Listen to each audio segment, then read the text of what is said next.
Breakthrough family, I'm Pastor Chris, and I am so excited to join your group today. Pastor Joe was amazing last week as he took us through the first half of Colossians chapter 3.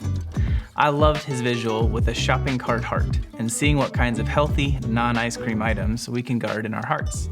No more Rocky Road rage, Superman slander, Blue Moon obscenities, or Mackinac fudge lies.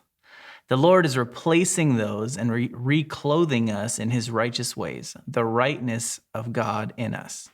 All barriers have been broken by the love and forgiveness of Christ. Compassion, kindness, humility, meekness, patience, love, and harmony so profound that our hearts are unoffendable. The peace of Christ ruling in our hearts, taking the highest place in our emotions, the word of Christ dwelling in us richly, way more rich than any chocolate ice cream. The Lord calls us to partner with him in establishing heaven on earth, to represent Jesus, to demonstrate life with Christ, walking in unity as the family with many different parts. Ephesians 4:16 says that Christ makes the whole body fit together perfectly. As each part does its own special work, it helps the other parts grow so that the whole body is healthy and growing and full of love. This verse is where we get Mount Hope's mission statement, to make disciples that are healthy and growing and full of love, because it is what Christ's church should look like.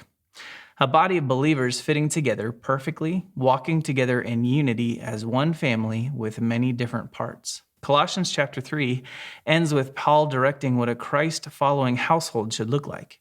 Wives and husbands loving each other in different ways that reflect God's love more fully. Children learning to obey their parents as parents obey the Lord. Fathers, we reflect God the Father to our families. Mothers, you reflect the encouraging, transformational power of the Holy Spirit in your families.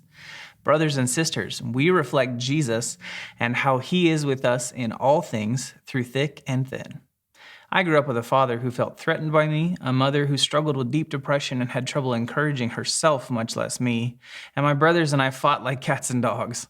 The healing journey I've had to go through to understand the goodness of God as a father, as my comfort, as an encourager, as a friend closer than a brother has been so intense. But you know what helps? Being in family with you. Having you as my fathers speak life into me. Having you as my mothers believe in me. Having you as my friends closer than brothers sharpening me. Giving me a hand back up. Showing God's love to me in each and every day. You are the embodiment of Christ. We have the amazing privilege to do this for each other in our family. Colossians encourages us to invest fully in whatever we do as though we were doing it for the Lord and the Lord were doing it through us. How do you reflect the love of God to those around you? Which clothing is more comfortable for you? Do you find joy and mercy, love, kindness, find peace and patience? Look around at the group around you right now. How can you show the love of Jesus to those around you as if they were divinely appointed, godly family that you were intentionally drawn into for just such a time as this? Wives, husbands, children, do you see the Lord in your significant others? Are you demonstrating the Lord to your significant others? I love you, family. See you next week as we finish up Colossians chapter 4. In chapter 4, verse 4, Paul asks us to pray that I will proclaim this message as clearly as I should.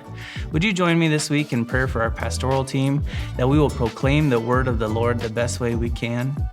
Thank you.